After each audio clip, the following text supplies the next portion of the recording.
Opinion: China plays games of sabotage as India shuns old equations for good. India trashing the joint statement drafted at the Shanghai Cooperation Organization (SCO) exposes the tragedy of the China-dominated bloc, a forum meant to fight terrorism, now compromised by China and its terror-breeding ally Pakistan.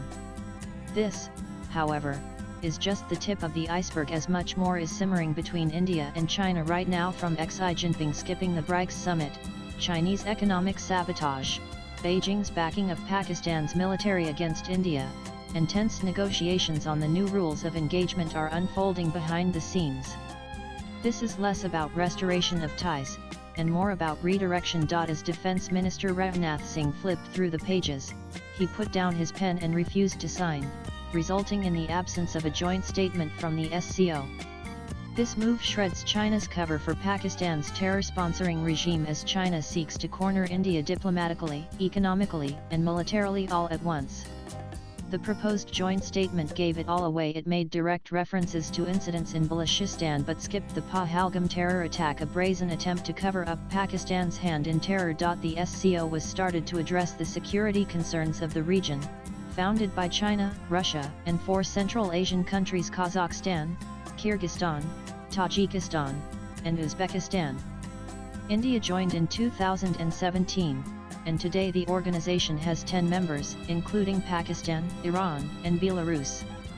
Its Anti-Terror Committee, RATS, is headquartered in Uzbekistan, while its secretariat operates from Beijing. While the SCO is largely meant to focus on terrorism, separatism, and extremism, in recent years, it has become a vehicle for China to play out its larger geopolitical agenda against the West, extend its influence with Russia and other post-Soviet members, and shield Pakistan from global scrutiny, especially by suppressing references to Pakistani terrorism. India's defense minister highlighted the role of Pakistan-based terror group Lashkar-Taiba in terror attacks and said that there should be no room for double standards in the SCO.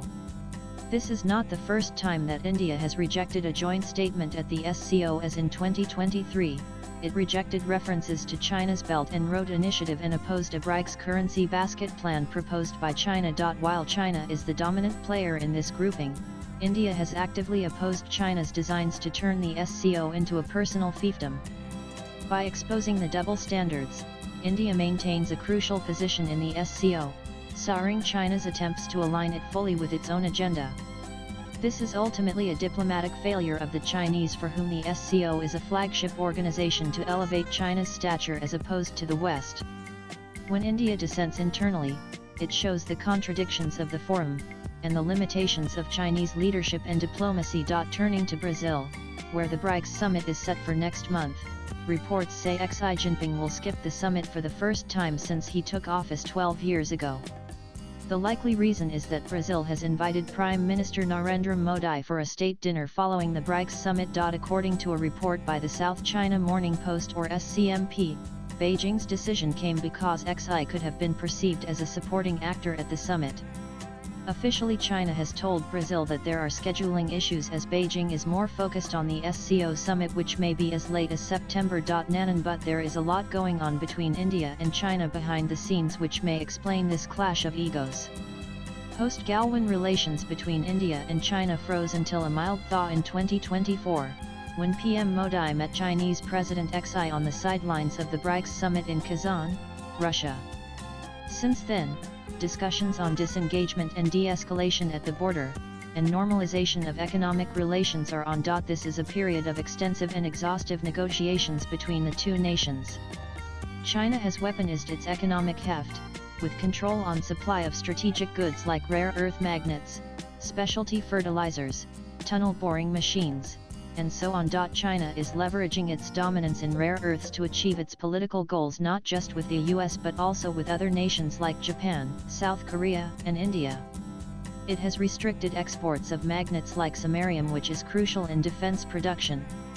This compromises capabilities to produce automobiles, especially electric vehicles, defense equipment, wind turbines, and other electronics. Recently, India decided to suspend a pact with Japan where it supplied neodymium to Tokyo, in light of the global crunch caused by Chinese export restrictions.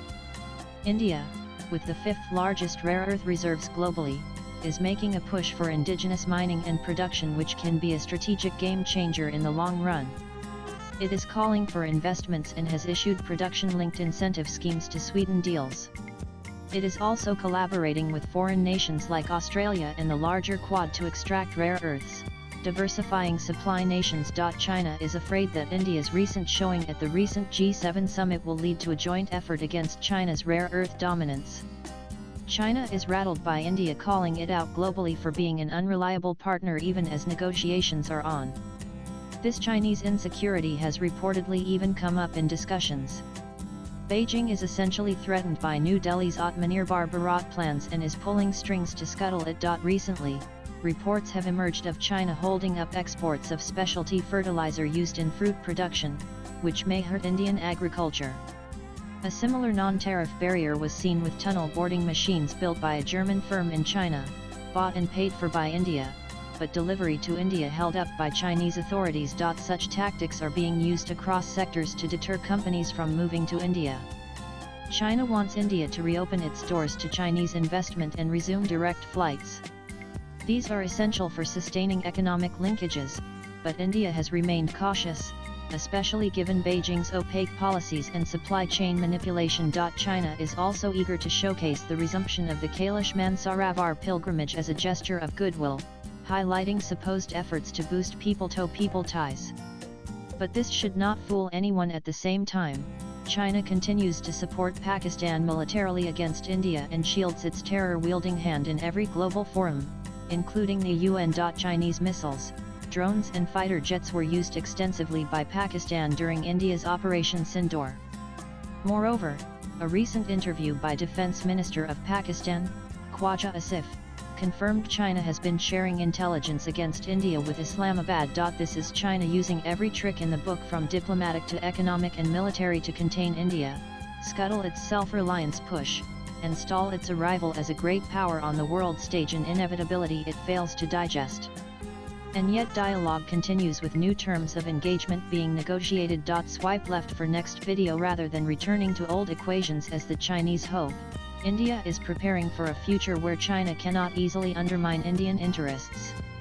India is simply unrelenting on all counts, navigating through the Chinese challenge diplomatically with certainty and precision, and prioritizing its military goals and economic ambitions above all. While the question of preparedness throws up a significant challenge for India's leadership, indications are that the pivot to self-reliance is a strategic shift that China cannot stop. And that explains Chinese frustration in backroom talks. Latest blogs.